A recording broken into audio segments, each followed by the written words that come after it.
Hello and welcome back to the channel. Today we're going to be talking about the new Jumanji film called The Next Level.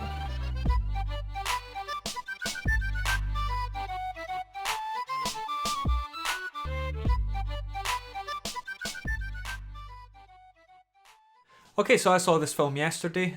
Went out for a bit of post-Christmas shopping for Amanda and I managed to convince her to go to the cinema to see Jumanji, and quite frankly we both loved it. This film absolutely nails the tone of what it's trying to aim for. It follows on brilliantly from the last film, which in itself plays nice homage to the original film without feeling like it's just copying it. The new characters are once again very enjoyable. You can understand how their stories would progress from the previous film to this film in the off-screen time that passes. Character motivations throughout the film are understandable. There are two new characters.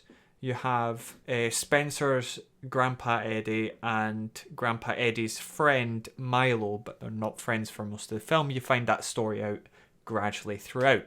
And all of the characters have really good chemistry together, and I think it's partly to do with the actors that they have playing them. You have Grandpa Eddie and Milo. You see them bashing heads before anyone's even involved in Jumanji in this film, and then when they go in, they obviously take the bodies of the avatars within the game, and it's very funny because the previous film set up characters based on the four younger people that they had to make some jokes, but returning to those characters should feel comfortable in those avatars that they'd chosen. However, in this film, they switch it up by not allowing them to choose. They get thrown into different ones. And for example, Fridge is annoyed because he's not Kevin Hart anymore. He's Jack Black's character, which is probably the least exciting for a jock out of them all. And he makes it very well known that is the case. However, he grows to enjoy parts of that character later on. And it's fantastic seeing Jack Black, The Rock, Kevin Hart, those three play very different characters at different points in the film.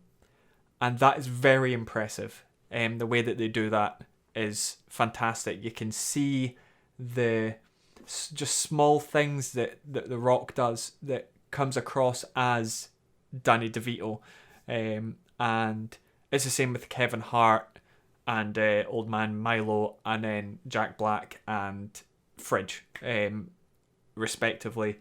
They really nail the small differences between those characters, and then later on in the film they get put back into the characters that they were in the previous film, and you see the changes in Jack Black and Kevin Hart and The Rock's characters, where those actors just switch from being... I mean, The Rock changes from Danny DeVito, who's a decrepit old man, to Spencer, who's ridiculously confident in his ability to play video games. That's what he did in his spare time. And somebody who'd grown very comfortable in Bravestone's avatar. And the same thing happens with Jack Black. He's gone from somebody who doesn't want to be in that body to the classic white girl that he played in the last film, which is, I mean, I've loved that then and I love it now. I think it's absolutely hilarious. I think Jack Black is probably the highlight for me in this film. He has a lot of work to do to make these characters believable. His is probably the hardest change, I would say, because he's not only changing from... The Rock changes from a specific person doing an impression of a specific person to a character stereotype. Kevin Hart changes from effectively an old man to a young man. I think Jack Black's got the harder job because he has to change from that young black character with very specific ways of responding to things, changing to classic white girl. And that has its own very different small intricacies to the character, and I think that jump is probably the most impressive to me in this film. However, that's not to say that any of the others are bad. They are very good at what they do. You have returning characters in Spencer, Fridge, and the two girls. I cannot for the life of me remember their names. But you also have the returning character that the Jonas brother played that was originally stuck in the game on his own. And that is a very nice callback to the previous film without it feeling forced. I was surprised when they introduced the new character that Spencer was forced to play as in the first place. When they introduced, is it Ming, I think, was the character's name? When Ming was introduced, I thought, oh, they've got the Jonas brother, whoever it was, and don't know their names either. He mustn't have decided to come back, which I thought was a bit of a shame, because his character was quite good, because he sort of acted like an older person, but not an old person. It was nice to see him come back towards the end of the film. The villain was fine. It's really not a film about the plot. It is a slight rip on games, and it felt like a video game story, so it sort of nailed that. And then the rest of the film is it's all about the characters and them playing off each other, the actors having the banter, and just some light-hearted, fun action for probably intended for a whole family. There were a lot of kids in our cinema, and there was a lot of laughter, mixed kids' laughter and adults laughing, and probably most of all people about my age. Amanda and myself were laughing pretty much the whole time, because there's enough young people jokes that they'll love it, and any kids that play games will probably see that there's a link to what they've seen in the games and what they're seeing now on screen, and the adults will get the jokes from a character point of view. So it's a great balanced film for the family.